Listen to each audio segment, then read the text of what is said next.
प्यारे विद्यार्थियों, उर्मिला यादव हिंदी क्लासेस में आपका हार्दिक अभिनंदन। एक प्रश्न पत्र है स्क्रीन पे आपके सामने, जो कि हरियाणा कॉमन एलिजिबिलिटी टेस्ट 26 जुलाई 2025 को संपन्न हुआ था। पहली शिफ्ट का ये प्रश्न पत्र है। हिंदी भाग इसका अभी हल करने जा रहे हैं। चलिए, पहला प्रश्न यानी कि प्रश्न नंबर 86 जो कि हिंदी भाग का है, वो है निम्नलिखित में से डांडी शब्द है तद्भव, देशज, विदेशी या फिर तत्सम। तो इनमें से डांडी शब्द तद्भव शब्द है। सही उत्तर है इसका ए, तद्भव। अगला है, युद्ध में मारे जाना मुहावरे का क्या अर्थ है? खाक में मिलना, कफन सिर पर बांधना, काम तमाम कर देना या खेत रहना। युद्ध में मारे जाना, खेत रहना। सही उत्तर होगा डी, खेत रहना। अगला है, निम्नलिखित में से संबंध बोधक शब्द है? लगातार, निकट, यथाशक्ति, भांति। संबंध बोधक जो संबंध को बताए, जैसे के ऊपर है, के नीचे, के पास, के निकट। तो यहाँ पे जो निकट शब्द है ये क्या होगा? संबंध बोधक होगा, निकट। ठीक है। अगला है मुहावरा, लोकोक्ति है ये। ऊंट किस करवट बैठता है? लोकोक्ति का सही अर्थ क्या है? संकट पर संकट आना, या वस्तु कम चाहने वाले अधिक, या फिर परिणाम में अनिश्चितता होना, या फिर कहने से जिद्दी व्यक्ति काम नहीं करते, या फिर उत्तर नहीं देना चाहते। तो इसका सही उत्तर होगा परिणाम में अनिश्चितता होना। सी विकल्प इसका सही है, परिणाम में अनिश्चितता होना।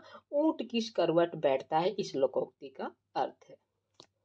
आगे बढ़ते हैं। प्रश्न नंबर 90 है, निम्नलिखित में से अव्ययभाव समास है? दयार्द, प्राप्तोदक, ध्यानमग्न और अनुकूल।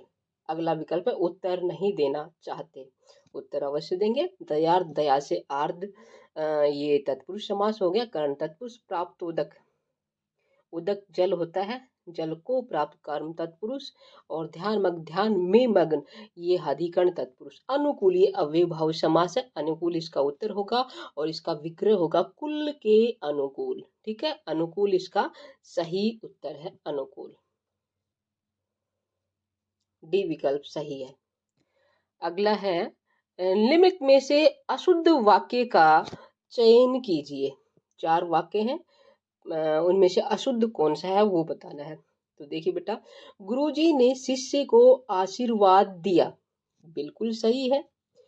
आजकल भ्रष्टाचार का बाजार गर्म है, ये भी सही है।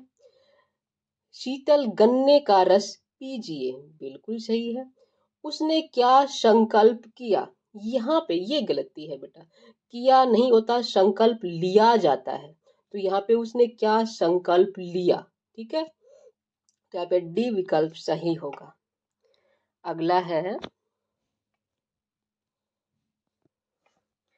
निम्नलिखित में से महाप्राण ध्वनियों के सही समूह का चयन कीजिए, यानी कि महाप्राण वर्ण कौन से हैं वो बताना है हमें। क, ख, या फिर त, थ, या ख, घ, या फिर ट, ठ। तो देखिए, पहले मैं आपको बता दूं, महाप्राण होते किसी भी वर्ग का दूसरा चौथा वर्ण, और सभी यानी कि जो ऊष्म व्यंजन है 4, 4 ऊष्म व्यंजन और दूसरा चौथा वर्ण क्या होते हैं? महाप्राण होते हैं। यहाँ पे दूसरा चौथा क, ख नहीं है, पहला दूसरा है त, थ, ये भी पहला दूसरा है, ट, ठ ये भी पहला दूसरा, ख और घ ये दूसरा और चौथा वर्ण है। यहाँ पे तीसरा विकल्प सी विकल्प सही है। अगला है, निम्नलिखित शब्द युग्मों में सही अर्थ वाला शब्द युग्म नहीं है। ध्यान देना है, नहीं है बताना है। कृपण, कंजूस, बिल्कुल सही है। कृपाण, तलवार, बिल्कुल दोनों ही सही हैं। अन्न, अनाज, अन्य, दूसरा, ये भी सही है। जो हमें क्या बताना है, जो सही नहीं है वो बताना है। पवन, हवा, सही है। पावन, अपवित्र, यहाँ पे ये गलत है। पावन क्या होता है? पवित्र होता है।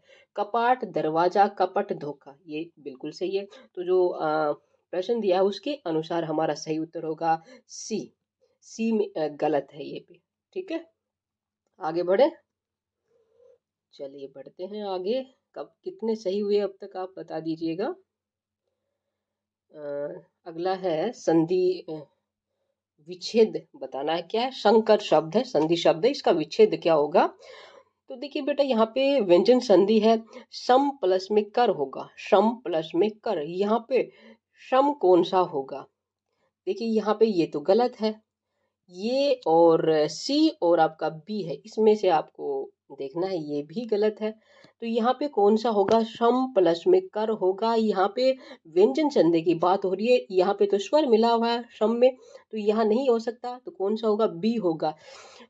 यदि मैं के बाद कैसे मैं तक कोई कैसे है तक कोई भी वर्ण आ जाए तो जो मैं है वो अनुस्वार में परिवर्तित हो जाता है। तो यहाँ पे क्या होगा? सम प्लस में कर, शंकर। ठीक है, बी विकल्प इसका सही होगा। बी, बी वाला सही होगा, ध्यान दीजिएगा।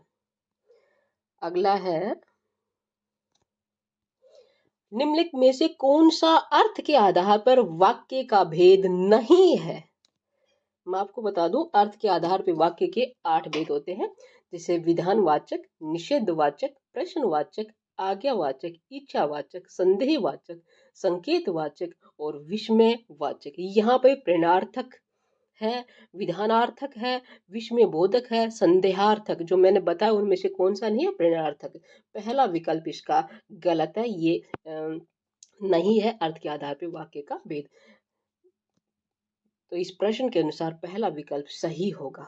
ठीक है, ए विकल्प। अगला है, निम्नलिखित में से अविकारी शब्द कौन सा है? बहुत आसान है ये तो। संज्ञा, विशेषण, क्रिया, ये क्या है? और सर्वनाम, ये तो क्या है? विकारी। समुच्चय बोधक क्या है?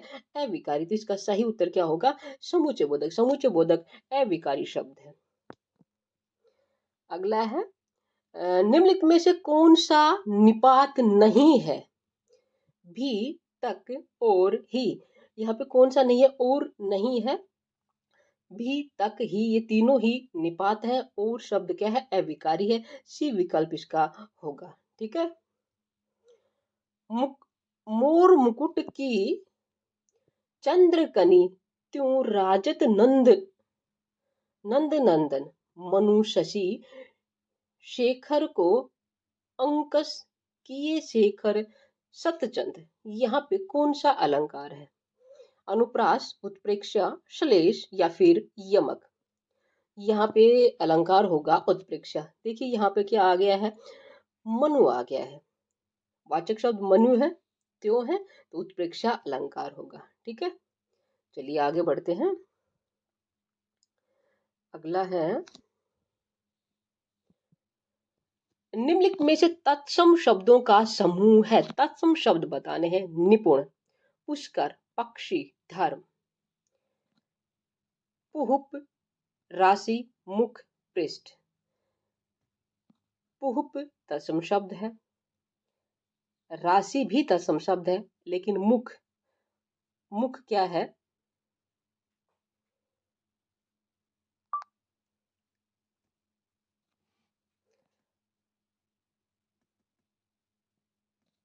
तद्भव शब्द है, और पृष्ठ ये तत्सम शब्द है। घाम या धाम है, ये धाम घर होता है, ये तद्भव शब्द है। चांद का चंद्र हो जाएगा, ये भी चांद भी तद्भव शब्द है। किरण, कुम्हार कुंभकार होता है। नीम, नीम का ये तत्सम शब्द है, निम्ब होगा तद्भव शब्द। दुपट्टा, द्विपट होगा, दुपट्टा तद्भव शब्द है। नम्र और धूम्र ये दोनों ही तत्सम शब्द है। तो सभी जो तत्सम शब्द वो बताना है, सही उत्तर होगा निपुण, पुष्कर, पक्षी, धर्म।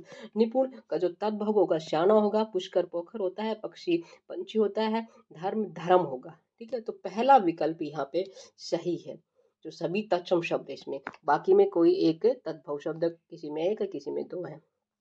अगला है, निम्नलिखित विकल्पों में से बहुवचन का चयन कीजिए। गुरुजन, आग, वर्षा, जनता। तो यहाँ पर आग क्या है? बहुवचन बताना है, एक वचन में प्रयोग होती है हमेशा। वर्षा भी एक वचन में प्रयोग होती है और जनता भी एक वचन में प्रयोग होती है। गुरुजन, गुरुजन क्या है? ये बहुवचन में है। ठीक है, गुरुजन क्या होगा? बहुवचन में। पहला विकल्प इसका सही है। उम्मीद करती हूँ आपके सभी प्रश्न सही होंगे। आपकी परीक्षा बहुत अच्छे से संपन्न हुई होगी। सभी प्रश्न सभी पार्ट के आपने बहुत अच्छे से किए होंगे और आप सफल हो, ये मेरी आपसे भगवान से प्रार्थना है। फिर मिलते हैं अगली कड़ी के साथ।